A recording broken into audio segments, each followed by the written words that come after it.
In the first pearl video, we looked at pearls and their allure through history. This video will cover some of the innovations of faux and cultured pearls. We'll review identification tips and we'll touch on pearl grading. We'll also take a look at a couple of pieces from my personal collection. In 1916, May and Morton Plant traded their New York mansion and $100 to Cartier for 2 strands of pearls valued just under $1 million. At the turn of the 20th century, a simple, well-matched 16-inch, 7mm strand of pearls was worth at least $500. Pearls were scarce, and scarcity has long been the mother of invention. Let's go back a few centuries to the first inception of faux pearls. French rosary maker Joachim created blown glass, which he would paint with the essence of Orient, or fish scales, on the inside and fill with wax for strength and stability. These were a sensation, but were incredibly delicate, and the wax was prone to melting on hot days. Some of the most beautiful man-made pearls were created by a German, Eduardo Husch, who founded the Majorca brand in Spain in 1890. Using a core of lampwork glass, each perfect sphere is dipped into essence of Orient, and then it is hand-polished and guaranteed for the life of the wearer. Majorca pearls. The beauty of these is that they are quite heavy because of their glass centers, and so they feel very much weighty like a natural pearl. You can see that their luster and the overtones are actually comparable to a natural pearl as well. And with the Majorca brand, it's important to note that they always hallmarked their items, and the clasps are as special as the pearls themselves. So these are large 14mm pearls. They maybe look like something that Marge Simpson would wear, or perhaps something right out of the Flintstones.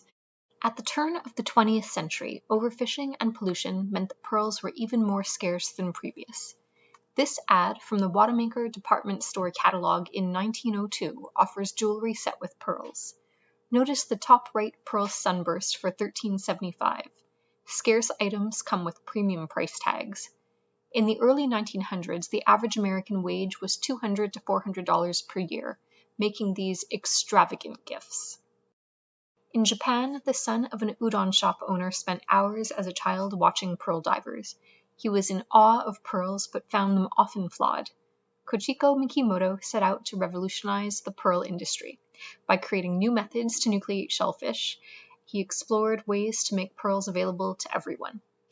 In 1893, he filed a patent for hemispherical pearls, and in 1908, a patent to culture the mantle tissue. Biologists Nishikawa and carpenter Mies worked on nucleation technology, and in 1907 patented the grafting method.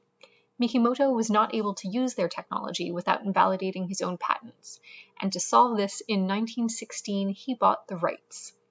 It wasn't until the late 1920s that the harvest was large enough to support commercial operations, and after this he invested heavily in marketing and made his name synonymous with quality cultured pearls.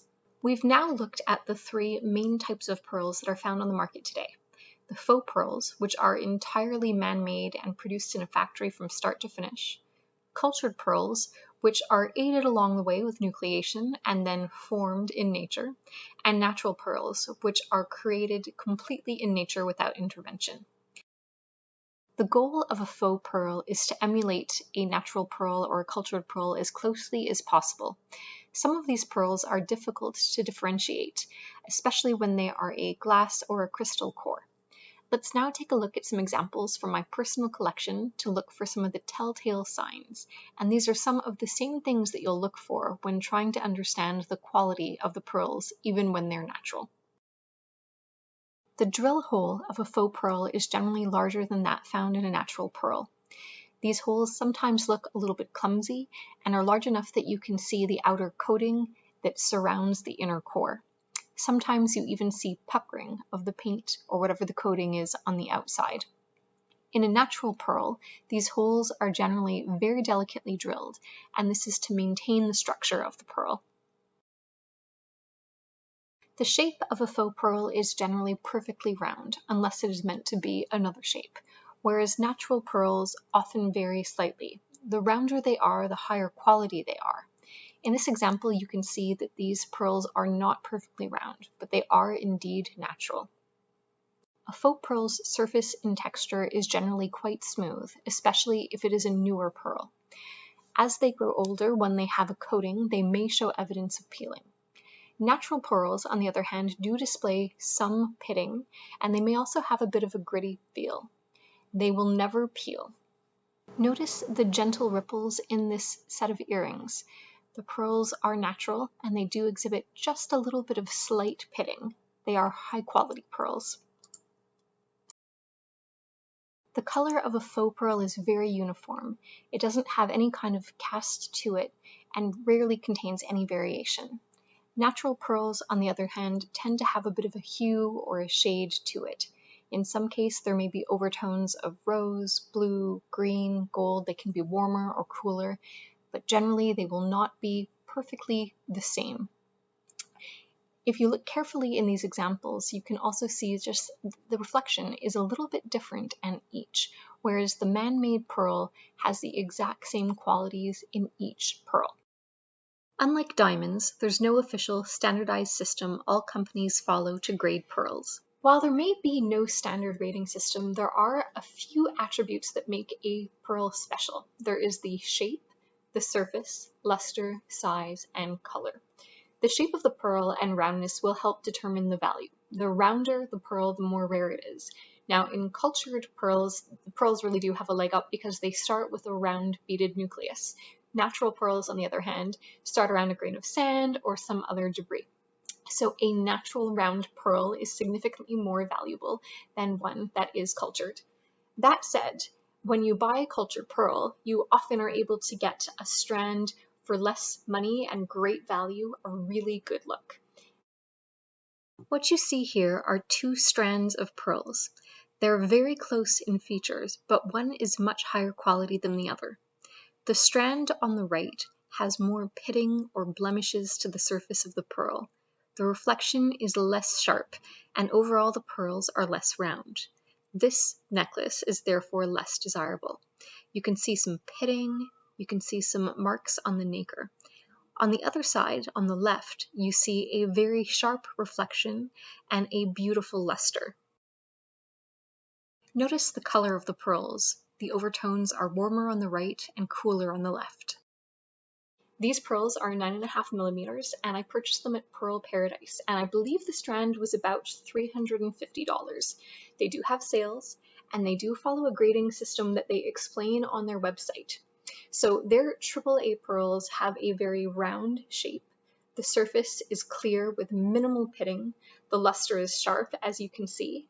Size, again, in this case you're able to select, and it was quite sizable. And the color is also something that they adhere to very seriously. They do a good job of matching the pearls that are in your strand, and when you purchase, you can even specify the overtone that you're interested in. As a pearl girl, I bought myself some pearl earrings for my wedding, and these are quite special. They are vintage earrings set with 6 beautiful pearls, diamonds, and in platinum. And I'm going to show you that these wonderful things are clip-ons, which I love because all of this metal and the pearls does get to be a little bit weighty. Don't be afraid of clip-ons, and also don't be afraid to wear pearl earrings. When you do need to clean them, you can wipe them down gently with a cloth. You can even use a wet cloth. Just don't use any kind of cleaning solution. The last thing you should know about is pearl care. It's important that the pearls be the last thing that you put on and the first thing that you take off. And that's because they are already combating with the oils of your body, and you don't need to be spraying them with any kind of perfume or hairspray or any other product. When you do take them off, it is always a good idea to wipe them down with a lint-free cloth, and you should store them so that they are lying down and rested and not rubbing against each other or any other jewelry in your jewelry box. Last but not least, don't forget to subscribe and comment on these videos. Your subscription will have you entered to win this wonderful pearl lariat with 2 sterling silver heart dangles, and you can receive a bonus entry, 1 per video, for a comment that you leave. Good luck to everyone, and thank you so much for watching this video.